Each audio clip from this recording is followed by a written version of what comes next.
भैया, संसार में चाहे आप कितनी भी उपलब्धियों को प्राप्त कर लो, कितनी भी श्रेष्ठताओं को प्राप्त कर लो, और अब मैं कह सकता हूं कितनी भी कथाएं प्रवचन कर लो, ये संसार आपका कभी ना था, ना होगा, ना हो सकता है। लाल जी हमेशा आपके थे, हमेशा आपके हैं, हमेशा आपके रहेंगे। बहुत आसान होता है और किसी के ऊपर कुछ भी बोल देना, और उसमें भी विशेष रूप से अगर कोई कथा वक्ता हो, अगर कोई आध्यात्मिक व्यक्ति हो, क्योंकि उसका स्वभाव है वो मौन रहता है। आध्यात्मिक व्यक्ति का स्वभाव क्या? सबसे पहला परिचय आध्यात्मिक व्यक्ति का यही है कि वो मौन रहेगा, वो कुछ नहीं बोलेगा, और जो बोलने लग जाए वो आध्यात्मिक नहीं है, वो भक्त नहीं है, वो भक्ति पथिक नहीं है। जो बोलता हो, जो चिल्लाता हो, जो शोर मचाता हो, जिसका विवाद में रुचि हो, वो भक्ति पथिक नहीं हो सकता। कभी सुना किसी चरित्र में, किसी प्रसंग में कि मीराबाई ने लड़ाई की?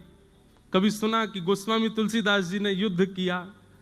कभी सुना कि किसी भक्त ने अपने विद्वेषियों के साथ में, विद्रोहियों के साथ में, या अनर्गल बोलने वालों के साथ में कुछ कहा? कुछ नहीं, सब मौन रहे। क्यों?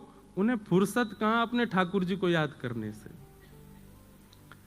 ठाकुर जी बोलते हैं उनकी तरफ से, और जब ठाकुर जी बोलते हैं तो महाभारत होता है, फिर कुछ नहीं होता। इसलिए यह संसार सकल जग झूठा, झूठा कुलरा नाता, मीरा के प्रभु गिरधर नागर, हरि चरणा चितराची। गिरधर जन्म मरण रा साथी, मैं याने नाय बिसरूं दिन राती। हमारे जीवन का एक नव प्रसंग प्रारंभ हुआ। बहुत लोगों ने प्रेम दिया, बहुत लोगों ने स्नेह दिया, बहुत लोगों ने आशीष दिया, पर मुख में दांत 32 हैं, जीभ बार बार गड्ढे पे ही जाती है। कई लोगों ने ऐसी मुख दिखाई दी कि महाराज बस याद रहे जीवन भर। बाबा और हो गए हम, बाबा की इतनी बड़ी शादी, बाबा का ये, बाबा का वो। सब लोगों को प्रणाम। हमारे गोस्वामी तुलसीदास जी महाराज ने मानस जी के प्रारंभ में खलों को भी प्रणाम किया, और ये होना ही था। मुझे पता था कि ये होगा, क्योंकि दुनिया चाहती ही नहीं कि ये व्यासपीठ से उतरे, यहीं बैठे रहे। हमारे पूज्य पिताजी महाराज 52 वर्षों से कथा कर रहे हैं। कितने वर्ष?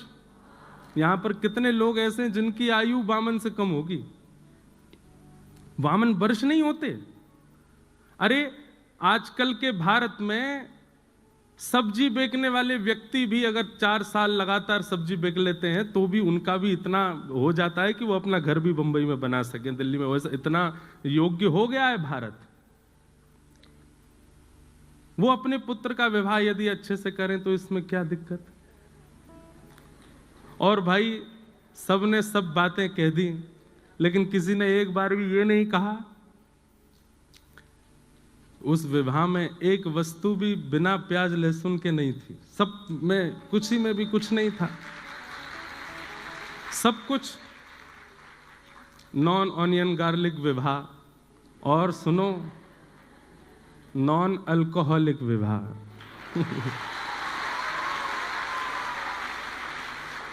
मुझे बहुत लोग बोले ये बोलना, वो बोलना, ये मत बोलना, ये। मैंने कि मैं कुछ नहीं, कथा करने जा रहा हूं। भट्टी जी ने मुझको आमंत्रित किया है, पर ठीक है, बोलना तभी चाहिए जब साथ में कोई खड़ा हो।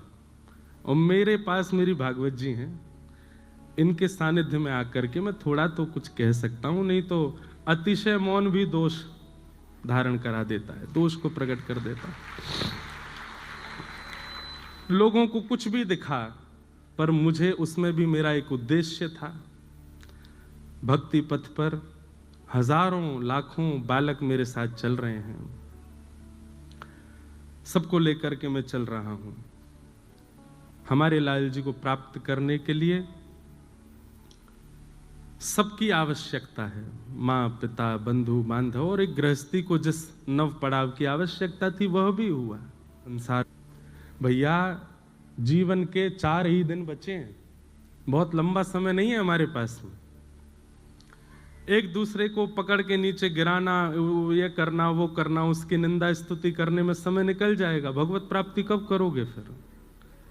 अगर उसी बीच में प्राण निकल गए तो ठाकुर जी की प्राप्ति कैसे होगी? इसलिए सब विषय विकारों को छोड़ो, ठाकुर जी की सेवा में लगो, ठाकुर जी की सेवा भाव से करो।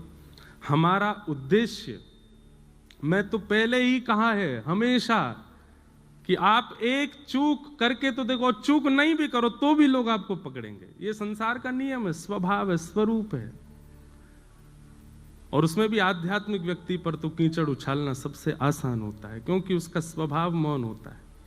इसलिए मौन रहिए, अपना हरिनाम कीजिए, भजन कीजिए, तैयार रहिए। जब व्यास जी नहीं बचे तो हम तो श्रोता हैं, हमको भी पकड़ा जा सकता है। तो इसलिए बस ठाकुर जी की नजरों में राजी रहो, बाकी संसार की नजरों में तो कभी राजी आप हो ही नहीं सकते, कभी आप अच्छे हो ही नहीं सकते।